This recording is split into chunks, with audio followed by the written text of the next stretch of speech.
Sa gitna ng kabundukan sa isang liblib na bahagi ng Visayas, may isang baryo na matagal nang iniiwasan ng mga tao. Ayon sa matatanda, ang baryo San Roque ay hindi basta-basta pwedeng pasukin sapagkat dito raw naninirahan ang mga nilalang ng gabi, ang mga aswang. Ngunit isang gabi, isang lalaking pagod, gutom, at duguan ang napadpad sa hangganan ng baryo. Siya ay si Turo, isang palaboy na may hawak-hawak na lumang kahoy na kahon na itinatago sa loob ang isang makapangyarihang agimat na minana niya mula sa kanyang lolo, isang kilalang mangkukulam na pinaslang ng mga aswang. Ang kanyang pagdating ay hindi inaasahan. At ang pagkakaibigan niya sa isang kababata na minsang nawala sa lungsod at ngayoy isa na palang bahagi ng lihim ng baryo, ay magbubukas ng pintuan sa isang madugong digmaan sa pagitan ng liwanag at dilim. Ang araw ay halos lumubog na, ang langit ay kulay kalawang, at ang simoy ng hangin ay malamig na tila may dalang babala. Sa madamong gilid ng kalsada sa pagitan ng dalawang bundok, isang lalaki ang marahang naglalakad. Bit-bit ang isang sako sa likod, at sa leeg ay may nakasabit na tali ng abaka na may bula ng agimat sa dulo. Siya si Turo, halos 32 anyos, balbas sarado, maitim ang balat dahil sa araw, at may mga pilat sa kanyang mga braso at dibdib. Mga bakas ng laban sa mga nilalang na ayaw niyang banggitin. Palaboy si Turo, hindi dahil wala siyang tahanan, kundi dahil hindi siya tinatanggap ng mga tao. Saan man siya magtungo, palaging may nangyayaring kakaiba. May namamatay na hayop, may nawawalang sanggol, may nasusunog na bahay. Kaya ang tingin sa kanya, malas. Isang taong may dalang kamalasan. Ang hindi nila alam, siya ang dahilan kung bakit hindi lumalaganap ang tunay na kasamaan. Ang kanyang agimat, isang luma ngunit makinang na bato na may ukit ng sinaunang baybayin, ay hindi basta-bastang anting-anting. Ito ay tinatawag na bertud ng araw. Isang sagradong agimat na kayang pumatay ng aswang, tikbalang, at kahit engkanto, basta't masinsinang ginamit. Ngunit may kapalit ito. Tuwing ginagamit ni Turo ang bertud, nauubos ang kanyang lakas at ang kanyang katawan ay unti-unting kinakalawang ng loob. Gabi na nang marating ni Turo ang isang lugar na tila iniwan ng panahon. Wala na ang kalsada, putik na lang at damuhan. Sa may harapan niya may isang arko na yari sa kahoy at bato, may ukit na. Maligayang pagdating sa baryo San Roque ang lupaing di matitinag. Nang pumasok siya sa baryo, napansin niyang wala ni isang tao sa lansangan. Tahimik. Walang ingay ng manok, aso o bata. Ang mga bahay ay luma, gawa sa kahoy. Ang ilan ay may kurtinang itim na parang gawa sa balat. May amoy ang lugar, amoy dugo at usok. Hindi naglaon, isang matandang babae ang lumabas mula sa madilim na pintuan ng bahay sa kanyang kanan. "Hoy bata," bulong ng matanda. "Hindi ka taga rito, ano?" Tumango lang si Turo. "Palaboy lang po ako, magpapalipas lang ng gabi kung maaari." Lumapit ang matanda, tila naaamoy si Turo. "May dala kang hindi dapat?" Napatingin si Turo sa kanyang leeg kung saan nakasabit ang agimat. Agad niya itong itinago. Ngumisi ang matanda. "Malakas ang agimat mo, no? Pero kahit gaano kalakas yan, kung ikaw ay napaliligiran ng mga gutom, walang saysay." Bigla siyang tumalikod at pumasok sa dilim ng kanyang bahay. Hindi nagtagal, may narinig si Turo na kaluskos. Hindi lang isa, hindi lang dalawa, kundi marami. Mula sa iba't ibang sulok ng baryo, mula sa bubong, mula sa ilalim ng bahay, mula sa mga punong nakapaligid sa kanya. Napaluhod siya. Hinawakan ang kanyang agimat. Nagdasal ng salitang Latin na minana sa kanyang lolo. "Sanctus Ignis," protect me. Sa ngalan ng liwanag, ako'y di matitinag. At isang bugso ng liwanag ang lumabas mula sa kanyang katawan, tila araw na sumiklab sa gitna ng gabi. Nang mahimasmasan siya, nakita niya na wala na ang mga nilalang. Pero sa kanyang harapan, may nakatayo. Isang babae. Maputi, maganda, mahaba ang buhok at may hawak na lampara. Turo.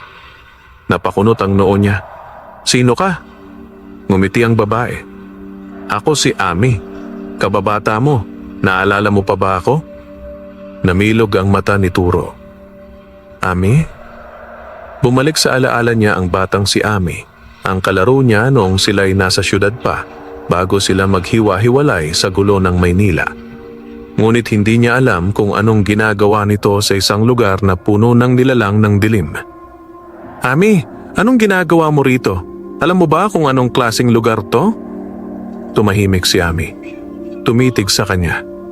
At ikaw, Turo, alam mo ba kung bakit ka dinala ng agimat mo sa baryong ito? Ang gabi ay mas lalong dumilim at ang buwan ay unti-unting natakpan ng makapal na ulap. Tahimik si Turo habang pinagmamasdan ng mukha ni Ami ang kanyang kababatang hindi niya inasahang muling makikita, lalo na sa isang lugar na tulad ng Barrio San Roque. Turo, bulong ni Ami. Wala kang oras. Kailangan mong sumama sa akin. Nag-aalangan si Turo. Hindi pa rin siya sigurado kung paniniwalaan ba ang kababatang ilang dekada na niyang hindi nakita. Ngunit ang malamig na simoy ng hangin at ang nakakakilabot na tanawing iniwan ng mga nilalang kanina ay sapat na upang piliin niya ang makasama ang tanging mukhang pamilyar sa lugar na iyon. Halika! Wika ni Ami. Sabay lakad sa makitid na daan papunta sa likod ng isang lumang kapilya. Sumunod si Turo. Napansin niyang tahimik ang paligid, ngunit ang mga aninong nakatago sa mga dingding, sa bubong, at sa likod ng mga puno ay tila sumasabay sa bawat hakbang nila. Nasaan tayo pupunta? Tanong ni Turo habang hawak pa rin ang kanyang agimat. Sa isang lugar na hindi nila mararating. Sa taguan ng mga hindi nila kayang hawakan, ang mga hindi isinumpa. Nagpatuloy sila hanggang makarating sa isang maliit na kuweba sa gilid ng bangin. May mga halaman sa paligid nito na tila hindi karaniwan. Ang mga dahon ay kulay itim at ang bulaklak ay parang mga mata na nakatitig. Pumasok sila sa loob. Sa kaloob-looban ng kuweba may isang altar. Sa ibabaw nito ay may ukit ng araw na may 8 sinag, kawangis ng simbolo ng agimat ni Turo. Dito ko nararamdaman ang liwanag, bulong ni Turo. Tumango si Ami. Ito ang huling lugar sa baryo na hindi pa nila nasasakop. Dito, hindi nila tayo maririnig. Umupo si Ami sa tabi ng altar. Kinuha niya ang isang itim na kahon, binuksan ito, at inilabas ang isang pulseras na may kaparehong simbolo ng agimat ni Turo. Hindi ko alam kung paano kita sisimulang sabihan, ani Ami, sabay tingin sa kanya. Pero matagal ko nang alam na babalik ka. Nagulat si Turo. Babalik? Ako ang dahilan kung bakit hindi ka mapakali sa bawat lugar na pinupuntahan mo. Patuloy ni Ami. Ginabayan ka ng agimat mo. At ginabayan kita sa panaginip. Bumigat ang dibdib ni Turo. Biglang pumasok sa isipan niya ang mga kakaibang panaginip niya sa nakalipas na taon. Mga mukhang di niya kilala, mga matang pula sa dilim, at isang boses ng babae na laging umiiyak. Tinatawag siya sa isang lugar na hindi niya makita. Ikaw yon? Bulong niya.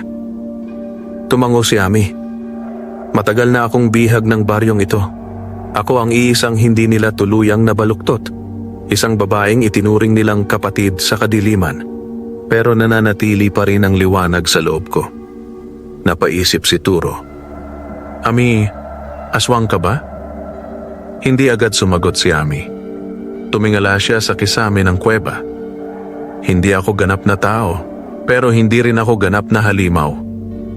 Lumapit siya kay Turo at inilagay ang kanyang palad sa dibdib nito. Ang dugo ng mag-aagimat ay buhay sa loob mo. Pero ang baryong ito ay may pinagmulan at hindi mo matatalo ang mga aswang hanggat hindi mo alam ang tunay nilang ugat. Mahigit 100 taon na ang nakalipas, panimula ni Ami, nang ang baryo San Roque ay isang matahimik na pamayanan ng mga magsasaka at mangingisda. Ngunit isang araw, may dumating na lalaking sugatan, suot ang sira-sirang abito ng isang paring Kastila. Siya ay sinilungan ng mga tao dito, pinakain at pinagaling. Ang hindi alam ng mga taga-baryo, ang lalaking iyon ay hindi pari. Isa siyang mangkukulam mula sa Espanya na pinalayas dahil sa kanyang madilim na karunungan. Dala niya ang isang itim na aklat ng pagsasanib, isang ritual upang gawing immortal ang kaluluwa ng tao sa katawan ng hayop o ibon. Si Turo ay tahimik na nakikinig. Ramdam niya ang pagngangalit ng agimat sa kanyang dibdib. Tila sumasang-ayon sa mga salitang naririnig. Isa-isa, ginamit ng lalaking iyon ang kanyang ritual sa mga taong naniwala sa kanya. Hanggang sa kalahati ng baryo ay napalitan na. Hindi na sila tao, kundi nilalang na lumalabas lamang sa gabi, kumakain ng laman at lumilipad bilang mga ibong itim. Tinawag silang aswang. Napayuko si Ami. Ang punong aswang, ang kanilang pinuno, ay narito pa rin.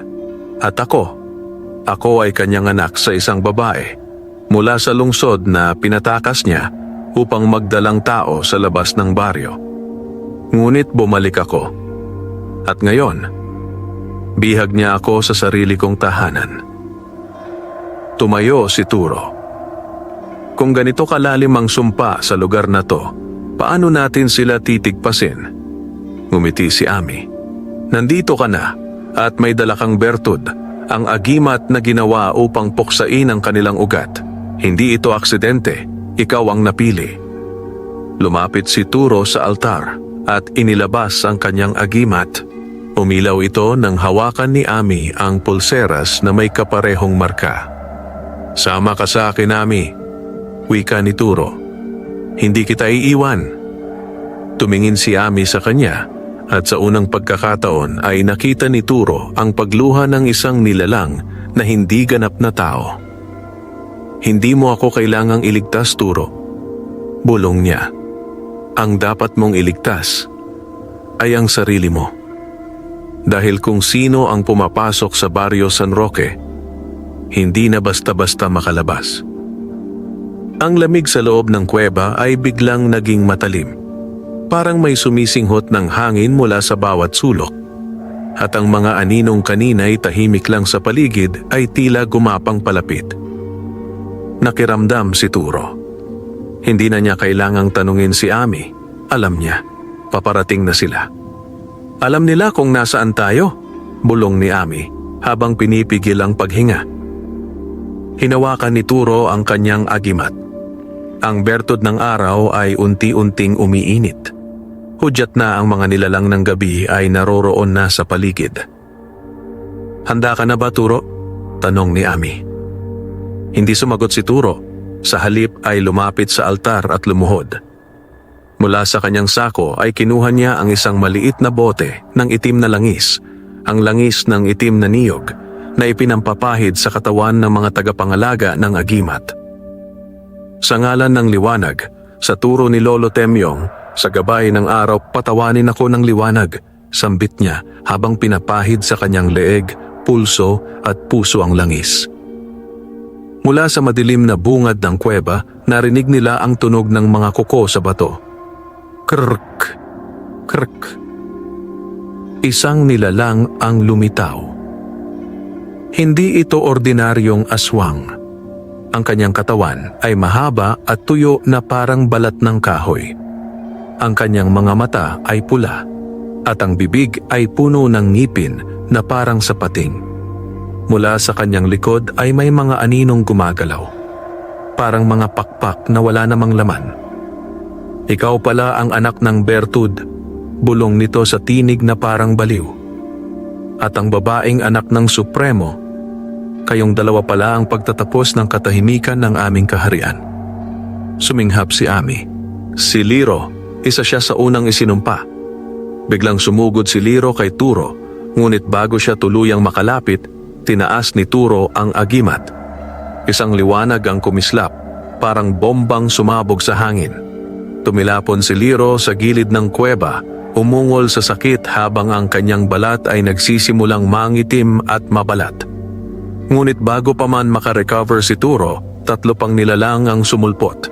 Ang isa ay babaeng lumilipad na walang katawan, ang isa ay matandang lalaki na may buntot ng baboy ramo, at ang isa'y aninong gumagapang sa kisame, may dila na parang ahas. Pinaligiran nila si Turo at Ami.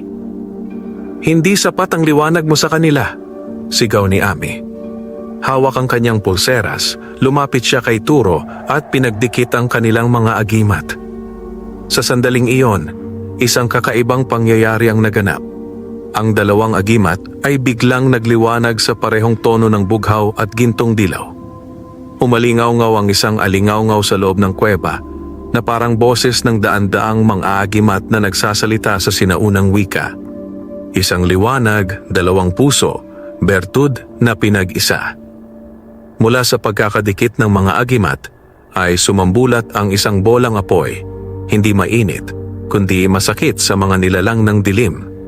Ang 4 na aswang ay nagsisigaw, nagsilabasan ng usok sa mga balat at unti-unting nagsimulang umatras. "Hindi ito ang huling gabi ninyong 2, sigaw ni Liro bago siya tuluyang naglaho sa anino. Tumigil ang mga pagsalakay. Bumalik sa katahimikan ng kuweba. Bagsak si Turo sa lupa, hinihingal at nanginginig ang kamay. "Hindi ko akalaing ganon kalakas ang pagsasanib natin," bulong niya. Umupo si Ami sa tabi niya, tila nang hihina rin. "Ang agimat mo, Turo, hindi lang ito ginawa para pumatay ng aswang. Isa itong susi para buksan ang sinaunang kapangyarihan na kayang putulin ang ugat ng kadiliman." Napaisip si Turo. "At nasaan ang ugat na yan?" "Sa ilalim ng baryo, sa lupa ng walang araw, sa puso ng kagubatan. Bakit hindi mo pa nasusunog?" Tumingin si Ami sa kanya at parang siyang bata na biglang natakot. Dahil ang ugat ng kadiliman ay hindi lang basta ugat, isa siyang nilalang, at ang nilalang na iyon ay ang iyong ama, dagdag ni Turo. Tinapos ang pangungusap. Tumulo ang luha ni Ami. Siya ang supremo. Kinabukasan, habang madilim pa rin ang paligid sa ilalim ng makakapal na ulap, nagdesisyon sina Turo at Ami na lisanin muna ang kuweba. Kailangan nilang hanapin ang mga tanda ng lupa ng walang araw, ang lugar kung saan nakabaon ang mismong puso ng kasamaan sa Barrio San Roque. Habang naglalakad sa masukal na gubat sa likod ng baryo, biglang huminto si Ami. "May mga nagmamasid sa atin," bulong niya. "Mga aswang?" tanong ni Turo. Umiling si Ami. "Hindi, iba sila. Mga mata ng lupa, mga engkanto." Sa harap nila, lumitaw ang isang maliit na nilalang na mukhang bata, ngunit ang mga mata ay walang puti, puro itim. Ang balat ay parang lumot, at ang buhok ay tila hibla ng ugat. "Ano yan?" tanong ni Turo. Sabay hawak muli sa agimat. "Hindi sila kaaway," bulong ni Ami. "Sila ang mga saksi, ang mga nilalang na nakakita kung paano bumalot ang dilim sa baryo, at maaaring sila rin ang susi sa kung paano ito wakasan." Ang batang engkanto ay lumapit at inilapag sa paanan ni Turo ang isang itim na sanga na may nakaukit na mapula. "Ano to?" tanong niya. Sumagot ang engkanto sa tinig na parang hangin. "Ito ang gabay, ito ang daan, ngunit ang katotohanan ay mas madilim kaysa sa iyong iniisip." Sa ilalim ng makapal na ulap at malamig na simoy ng hangin, nagsimula ang paglalakbay ni Turo at Ami papunta sa gitna ng kagubatan, sa tinatawag ng mga nilalang na lupa ng walang araw. Bitbit ni Turo ang kanyang sako, ang bertud na agimat sa kanyang dibdib, at hawak ni Ami ang pulseras na may kaparehong sigla ng sinaunang liwanag. Sa kanilang tabi, tahimik na naglalakad ang maliit na engkanto, ang nilalang na nagbigay ng itim na sanga na may pulang ukit. Isang sinaunang pananda na gagabay sa kanila sa mapanganib na daan. Sigurado ka bang ito ang tamang direksyon? Tanong ni Turo habang iniiwasan ang mga tinik at ugat sa lupa. Tumango si Ami. Ang sanga ay hindi ordinaryong palatandaan.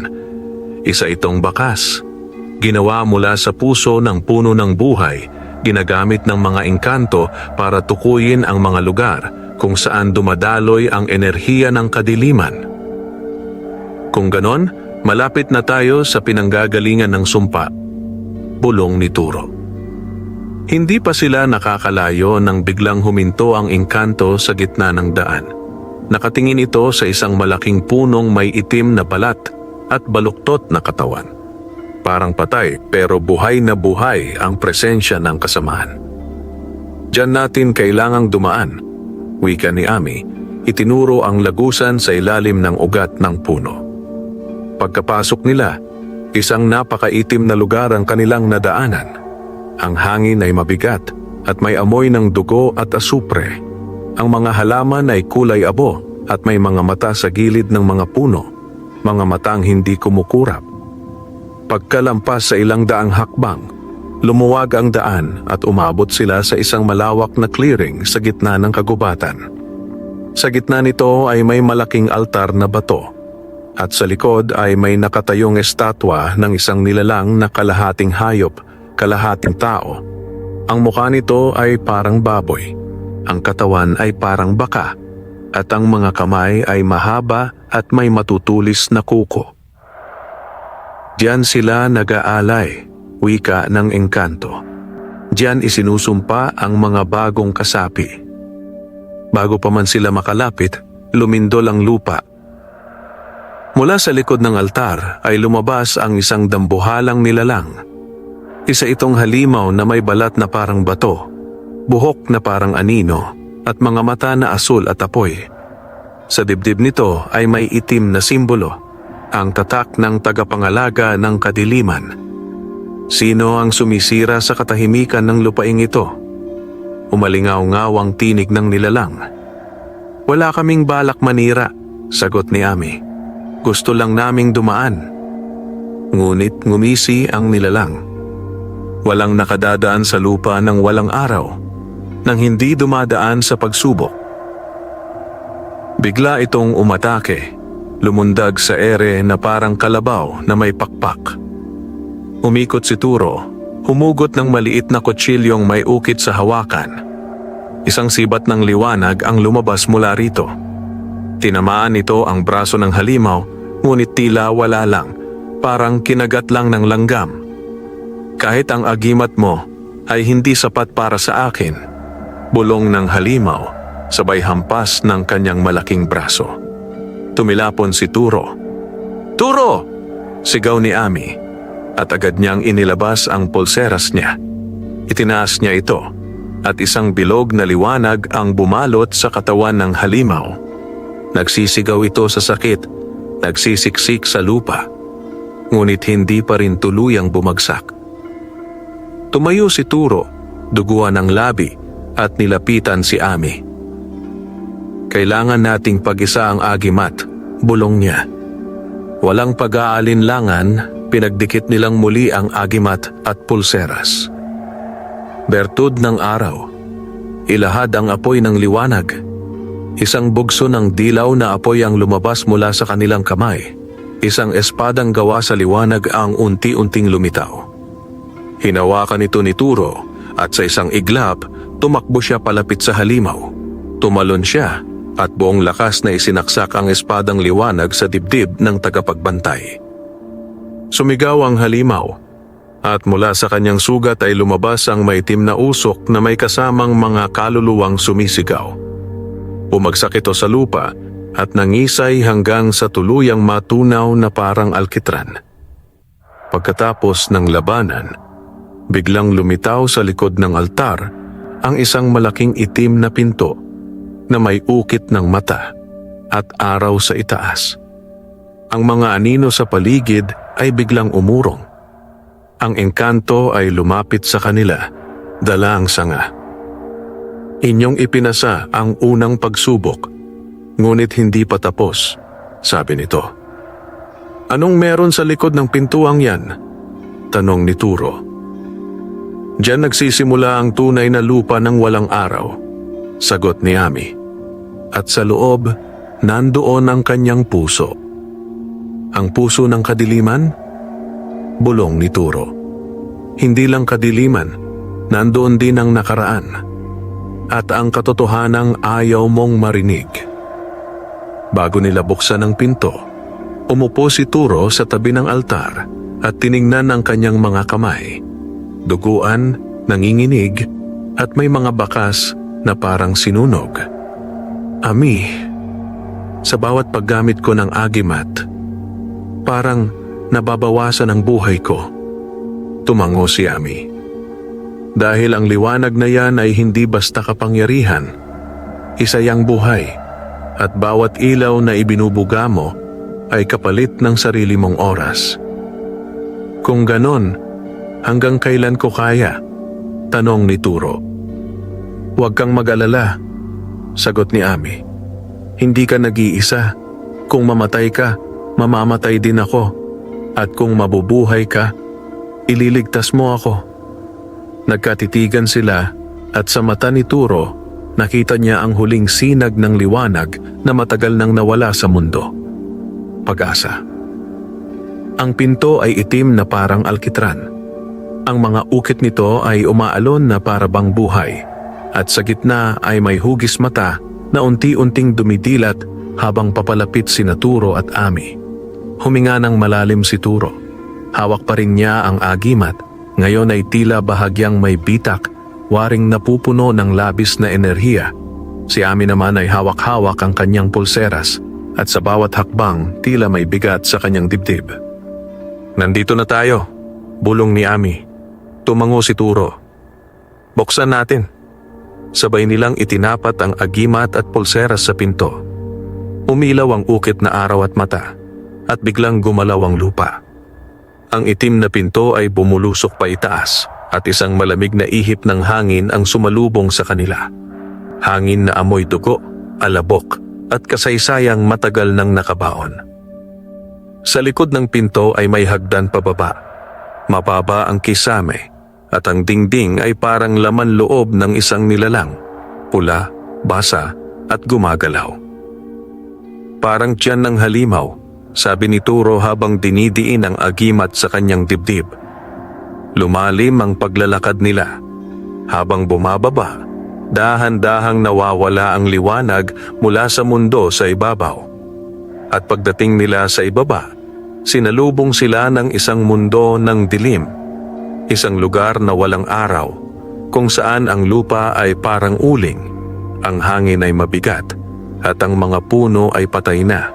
Ngunit may mga pusong tumitibok sa mga sanga nito.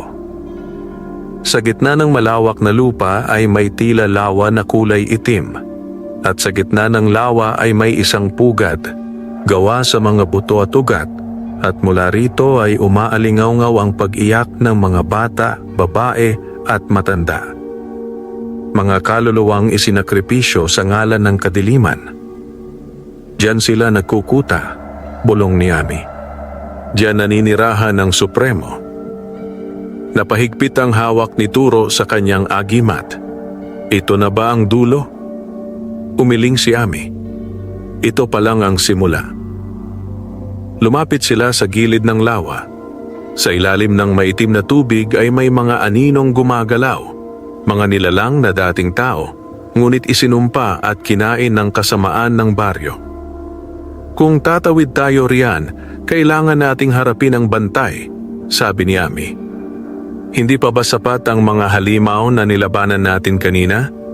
Tanong ni Turo. Ngumiti si Ami, mapait. Ang mga yon, mga anino lang. Ang bantay ng lawa, dating tagapagbantay ng liwanag, isa siyang anghel noon. Bumangon mula sa gitna ng lawa ang isang dambuhalang nilalang. Ang katawan nito ay puti, parang batong marmol, ngunit may mga bitak na umaagos ng itim na dugo. May pakpak itong dating puti, ngunit ngayoy sira. May balahibong nagiging alikabok. Ang kanyang muka ay walang mata, at ang bibig ay nakabuka na para bang hindi marunong ngumiti. Ako si Kazriel, ang nahulog. Ang tinig nito ay malamig ngunit malungkot, parang may laging nagsisisi. Kayo ang sumisira sa katahimikan ng kadiliman. Kayo ang pag-asa ng araw, kaya kayo ay dapat mawala. Sumugod si Kazriel, at sa isang iglap ay tumilapon si Turo at Ami sa gilid ng lawa. Tumayo si Turo, halos hindi makahinga. Kahit anghel, nabulok ng lugar na to. Hindi siya ganap na masama, sabi ni Ami. Ginapos siya ng Supremo. Binigyan ng sumpang bantayan ang lugar na ito, kapalit ng buhay ng kanyang mga anak. Kung ganon, palayain natin siya. Hinugot ni Turo ang espadang liwanag mula sa kanyang agimat. Muli itong umilaw, ngunit mahina, tila pagod na rin sa sunod-sunod na laban. Samantala, itinaas ni Ami ang pulseras at ibinuka ang kanyang dalawang palad. Liwanag ng ina, awa ng gabi, patawad sa nahulog. Mula sa pulseras ni Ami ay sumambulat ang bughaw na liwanag na parang tubig. Tinamaan ito si Kazriel sa dibdib. Napaurong ang anghel. Ano itong alaala? Ano itong pagmamahal? Hinampas ni Turo ng liwanag na espada ang lupa sa pagitan nila. Umangat ang alab na hugis araw, at mula rito ay lumabas ang mga imahe ng mga anak ni Kazriel. Mga anghel na itinakwil din, ngunit patuloy na nanalangin sa langit. Umiyak si Kazriel. Patawarin niyo ako. Itinuro ni Turo ang kanyang espada. Kung nais mong palayain ang sarili mo, buksan mo ang daan. Tumayo si Kazriel. Tumingin sa langit na wala roon, at sa huling beses, tinig niya ay dumaan sa hangin. Sa liwanag na muling dumalaw, ako'y nagbibigay daan. Bumuka ang lawa, nahati sa gitna, at lumitaw ang tulay papunta sa pugad ng Supremo. Habang tumatawid sila sa tulay, napansin ni Ami na nanginginig si Turo. Anong problema? May mga alaala akong bumabalik. Mga bagay na hindi ko maintindihan noon, pero ngayon, malinaw na. Anong ibig mong sabihin? Huminto si Turo. Tumingin sa kanya at sa unang pagkakataon, ang kanyang mga mata ay may luha. Hindi lang ako basta palaboy. Hindi lang ako basta tagapagdala ng agimat. Anak rin ako ng lugar na ito. Anak ako ng unang mangkukulam na isinumpa ng baryo. At ang agimat ko, hindi lang ito sa akin. Ito ay kapiraso ng puso ng Supremo. Ang pugad ng Supremo ay tila katedral ng buto. Mga bungo, tadyang at haligi ng mga nilalang na isinakripisyo para sa kapangyarihan ng kadiliman. Sa bawat hakbang ni Turo at Ami, naririnig nila ang mga kaluluwang umiiyak sa pagitan ng mga pader. Ang hangin ay mabigat, hindi dahil sa init o lamig, kundi dahil sa bigat ng kasaysayan na itinatago ng lugar. Ang tulay na binuksan ni Kazriel ay unti-unti nang nagsasara sa kanilang likuran. Hindi na tayo makakabalik, bulong ni Ami. Tumango si Turo. Kailanman, hindi na rin ako makakabalik sa dati kong buhay.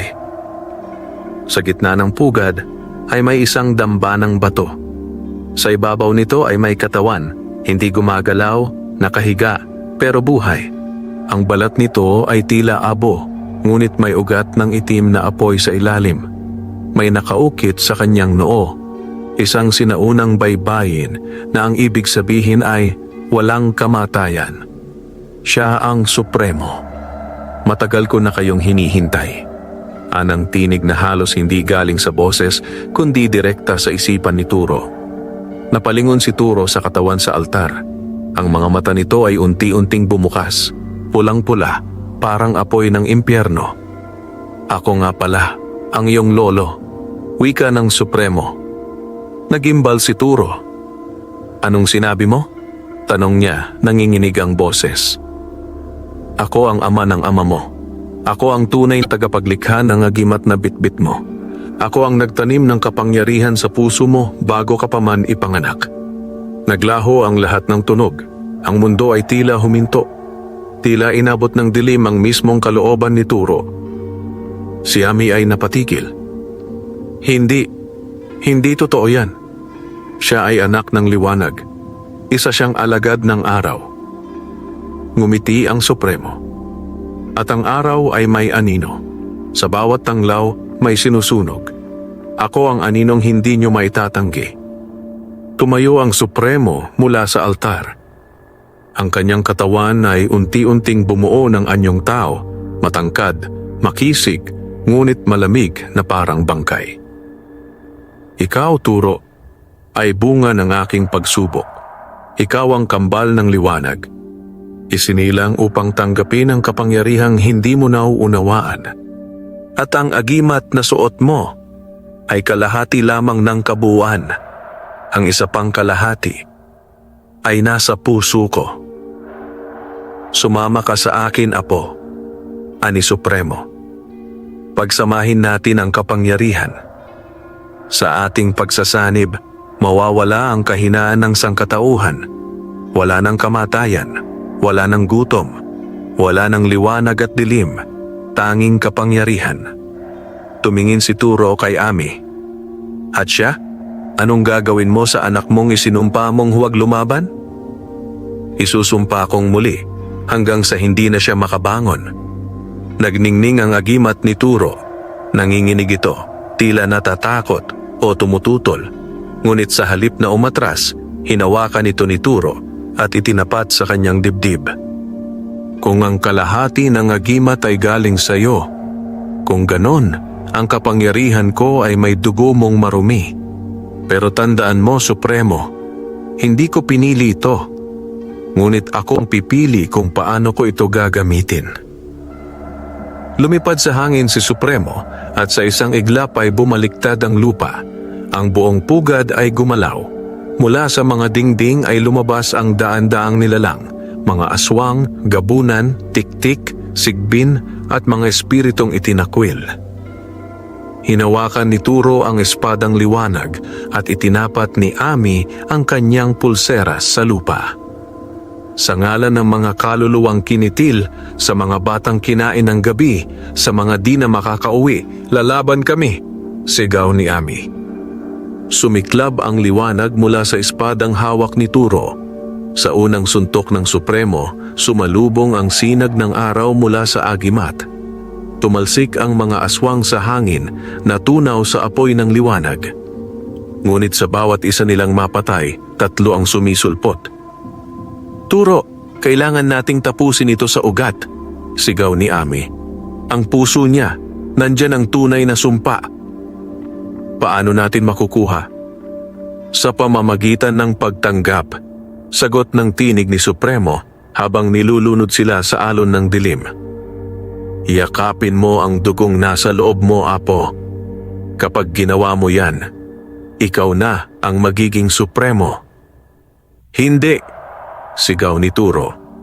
Sa huling pagkakataon, inilapit ni Turo ang agimat sa kanyang puso.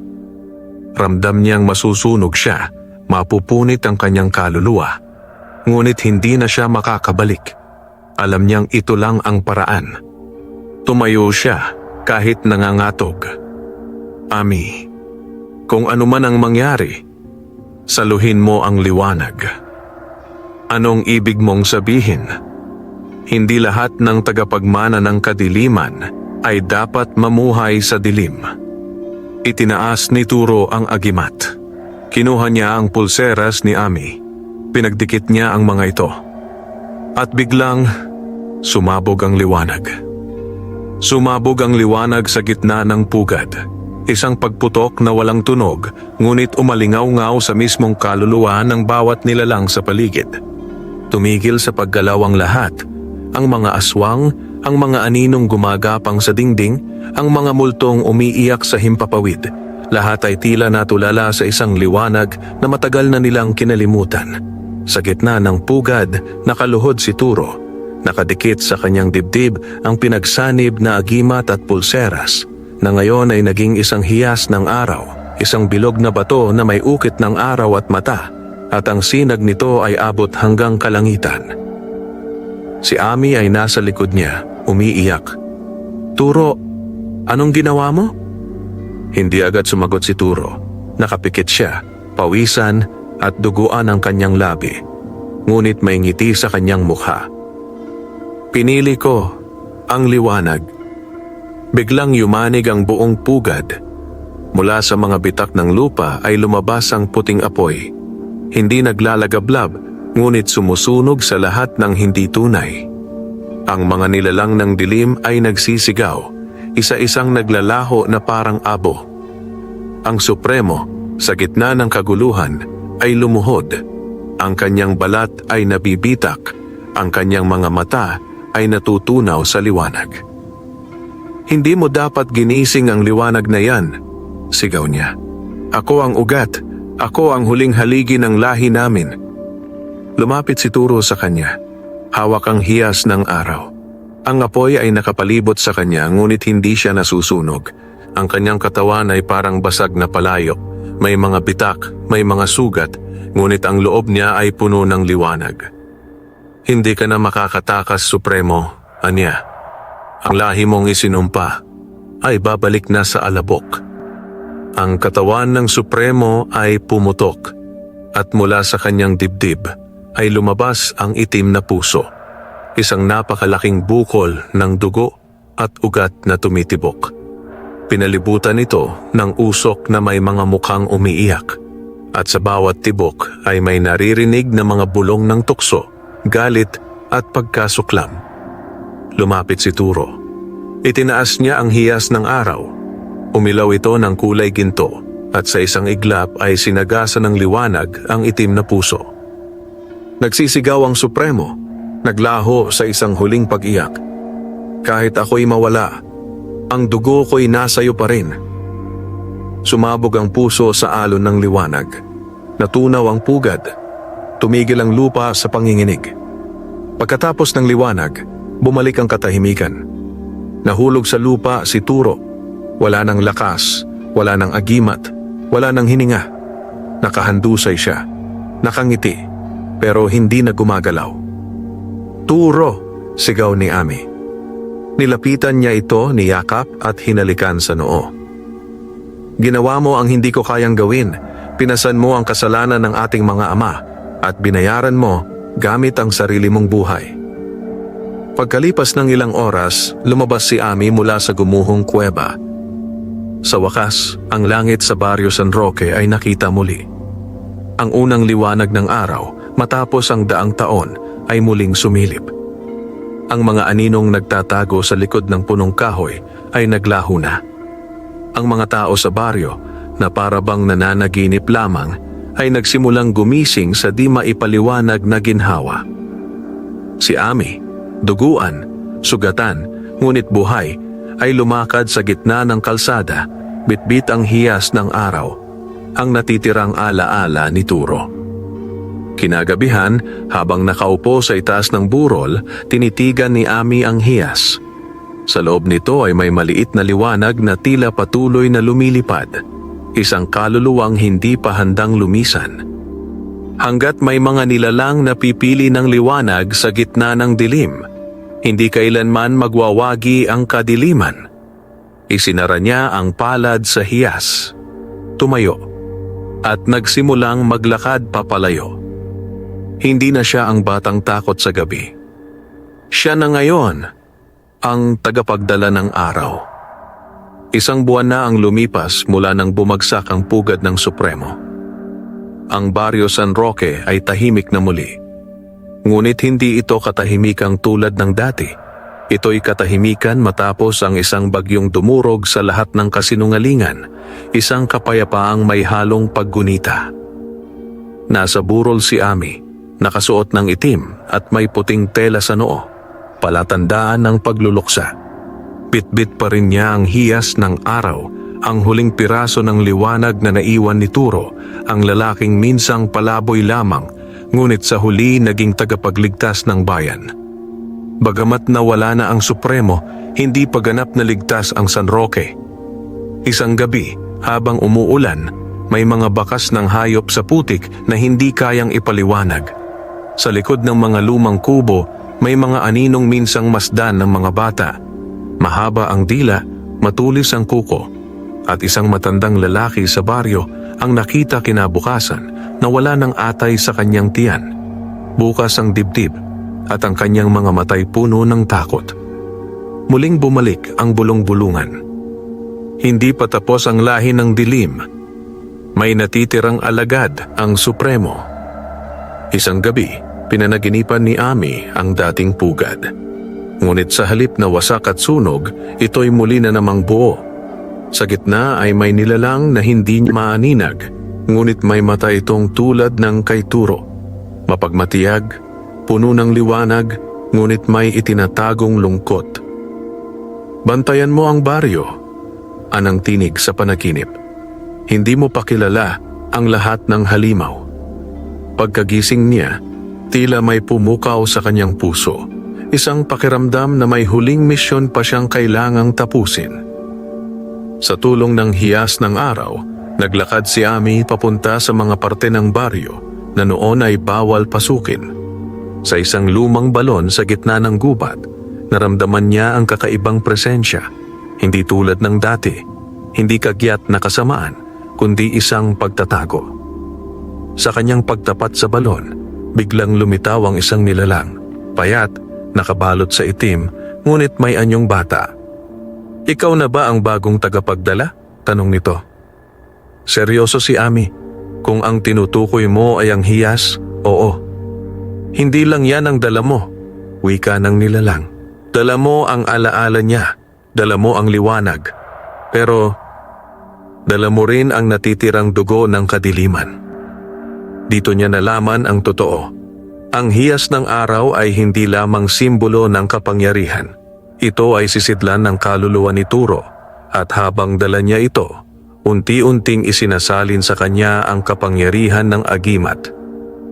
Ngunit kasama ng kapangyarihan ay ang sumpa ng Supremo, isang mantsa sa dugo ni Turo na maaari niyang ipamana kung siya ay madaig ng galit o pagnanasa sa kapangyarihan. "Ami," bulong ng tinig ni Turo mula sa hiyas, "ikaw ang bantay ngayon. Pero ang tanong, sa oras ng dilim, ikaw ba ay pipiliin ng liwanag?" Ilang gabi matapos nito, may batang babae na nawawala.